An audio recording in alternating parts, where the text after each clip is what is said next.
Eu fico pensando, poxa, o cara tá com seus 80 anos, tá entrando pra ser presidente pela última vez. Ele não vai querer uma reeleição. Acho até que a indicação da Haddad pra economia é pensando em um sucessor, né? Muito provavelmente.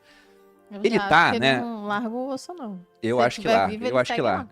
Mas, mesmo, né? E aqui não tô torcendo pra que aconteça nada assim, mas ele podendo disputar, acho que não disputaria mais. Se esse cara quer ter esse último mandato, por que não limpar a biografia? Dentro do possível, né? Dentro do possível. Entrar pra fazer um bom governo. Porque se eu fosse entrar como presidente, numa Bruno eleição super sonhador. disputada, eu tô falando, é um sonho ingênuo, É. mas numa eleição super disputada, ganhei por uma margem mínima, Uhum. com contestação do outro lado, né? Com aquilo que aconteceu de pensar que eu tentar dar golpe, no final das contas, com um país dividido. Eu falo, poxa, vou aproveitar esse começo, vou conseguir esse waiver de gastos, ter um espaço pra fazer umas benesses, aumentar a popularidade e ao longo do tempo tentar acertar aquilo pra deixar o país minimamente arrumado. Porque tem coisas que não são ideológicas, é contabilidade pura. A gente tem que gastar menos do que arrecada, porque do contrário vira dívida, a dívida explode, isso é pior pra todo mundo. Sim. Então eu espero, né, na verdade eu sonho que no final das contas o governo seja bom. Sim. Porque eu tô no mesmo barco que todo mundo aqui, gente. Não adianta torcer pro pior acontecer. Eu invisto dinheiro fora por uma questão de segurança, rentabilidade, né, oportunidades que aparecem. Mas o principal investimento, né, que eu tenho é o Grupo Primo, que tá casado com o Brasil. Então eu quero que o governo seja bom no final das contas. Se vai ser ou não sei. Vamos ver o que vai acontecer ao longo do tempo. E eu aproveito essa janela para comprar dólar, inclusive. Acho que tá num preço bem interessante. Teremos essa janela por uns 2 anos com o Roberto Campos Neto lá. Mas eu queria saber, vocês acreditam em pragmatismo do Lula ou a visão de vocês é diferente quanto a isso? Tá. Acho que o primeiro é que você falou assim, é uma questão contábil. Tem gente que acha que, por exemplo, o Brasil não precisa se preocupar com dívida porque ele emite a própria moeda, então é só emitir moeda e pronto, acabou. Você consegue pagar a dívida. Então, assim, tem que tomar cuidado também, porque parece que não pode. Contábil freestyle, né? Exato, né? Verdade, de fato. Tem pessoas que têm um posicionamento muito mais radical do que o nosso raciocínio seria capaz de imaginar. E eu já vi muito isso, né? Mas eu também acredito que ele vai fazer um governo mais pragmático, sim. Eu acho que o fato de ele ter eleições muito mais apertadas, ele não é um cara que não tá pensando nisso, né? Ele sabe. E se você for reparar, todos os discursos mais acalorados, eles foram onde? Em sindicatos. Sim. A gente sempre frisava isso nas nossas reuniões matinais. Pessoal, esse discurso aqui foi no sindicato. Esse discurso foi no sindicato. Dá uma olhada nesse outro aqui, ó. Muito mais ameno, muito mais tranquilo. Então ele faz justamente o que ele sempre fez. Mas hoje, qualquer discurso vaza na hora, né? E tem uma proporção muito grande. Então isso é muito importante da gente frisar aqui.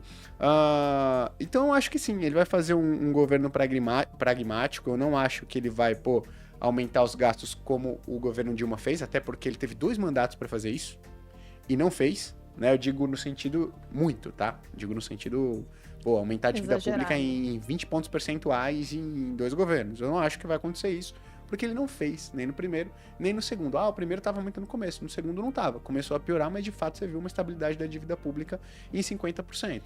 Então isso mostra um pouco, né, da capacidade dele. Tinha o Marcos Lisboa, o Meirelles lá, né? Então esses pontos aí. Infelizmente não tem agora, né? A gente não tem agora, mas eu acho que justamente a gente não tem porque ele tá tentando criar um sucessor, que até hoje ele não conseguiu fazer, ele já tá ficando em uma idade mais avançada, precisa colocar alguém numa posição de destaque, que consiga fazer um bom trabalho, né, pra assumir esse lugar. Vamos pensar que, poxa, vou colocar lá o Haddad e vamos tomar as mesmas medidas que a gente fez no governo Dilma?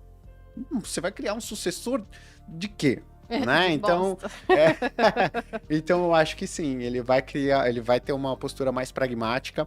Eu acho que a gente não vai ver o Brasil voar, de fato. Também isso não acreditaria com qualquer tipo de governo agora nos próximos 4 anos, né? A gente tem uma situação delicada, mas eu acho que ele vai fazer um governo mais pragmático, sim, cara. Vai ser desafiador, né? Porque a gente tem um cenário desafiador, mas não acho que é o fim do mundo, não.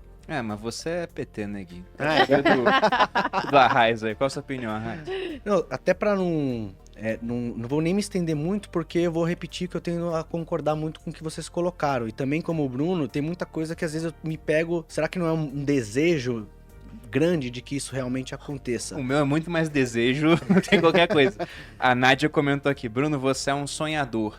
Sim, mas aí que tá o ponto. Se esse sonho não aconteceu, eu estou protegido. E eu volto o questionamento pra vocês. E vocês que dizem que isso é sonho, o que vai acontecer com o patrimônio de vocês caso o sonho vire pesadelo? Não, mas por favor, Arraes. Não, mas esse ponto é importante, porque uma coisa é a gente discutir expectativa e outra coisa é eu ficar refém disso pra poder me posicionar. Então, independente do Brasil ir bem ou mal, eu tenho a opção de escolher o que fazer com o meu dinheiro. E eu tenho como tirar um pouco do dinheiro do Brasil, eu tenho como diversificar, e dessa maneira eu fico menos propenso a ficar na mão do acaso. Mas assim, botando como premissa esses pontos que a gente pôs do Lula tentar fazer um sucessor, eu concordo. Que sucessor vai ter popularidade se o cara é o ministro da economia e entrega o país com a economia destruída. Então eu acho que você tende em algum momento a ver um pouco mais de pragmatismo. Tivemos alguns pequenos sinais ainda, seja o Haddad dando ali sinalização para a privatização do Porto de Santos, já falavam que ninguém ia privatizar nada no governo. Você tem uma vontade de melhorar um pouquinho, tudo bem, não reduzir o gasto, mas você tem pelo menos um olhar para tentar melhorar a situação das contas públicas ali até o final do ano. Não sei se tem uma carga demasiada aqui do meu desejo de que as coisas deem certo, mas eu acho que pode ser menos pior do que a maioria das pessoas está esperando nesse momento. Exceto os gastos dele.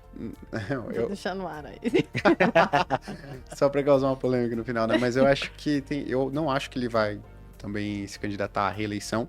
E eu acho que justamente por isso que eles vão ter uma postura muito mais cautelosa do ponto de vista fiscal.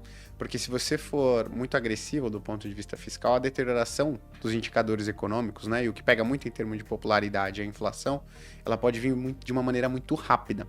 Então, eu acho que essa tentativa de criação de um sucessor em um curto espaço de tempo, você tem mais 4 anos, na minha visão, né, ela vai fazer também, além de ele já ter adotado essa postura, né, no primeiro mandato, por exemplo, vai ter mais um incentivo para adotar esse tipo de postura, né? Então, eu acho que é isso que a gente deve observar aí nos próximos anos. E, do meu ponto de vista, vai ser algo melhor do que o mercado está projetando hoje, está colocando nos preços. Porque fala assim, não é que então, Gui, você é o mais otimista das pessoas que estão fazendo projeções? Não, é porque o economista ele faz uma projeção e eles colocam um prêmio de risco. Né? Então, olha, os juros vai ser de 12%, de 11% na média pelos próximos anos. Mas, como existe a chance de algo dar errado, eu vou colocar aqui um prêmio de risco de 2% ao ano, tá certo, pessoal? Então, é um prêmio de risco, né? Não estou falando que a minha projeção ela é melhor do que a dos economistas e tudo mais. Estou falando que tem um prêmio de risco relevante frente ao cenário que eu acho que vai acontecer. E isso abre espaço para quem está posicionado nos ativos certos aqui ter algum tipo de retorno interessante, por mais que não vejamos excelentes medidas econômicas adotadas aí, né?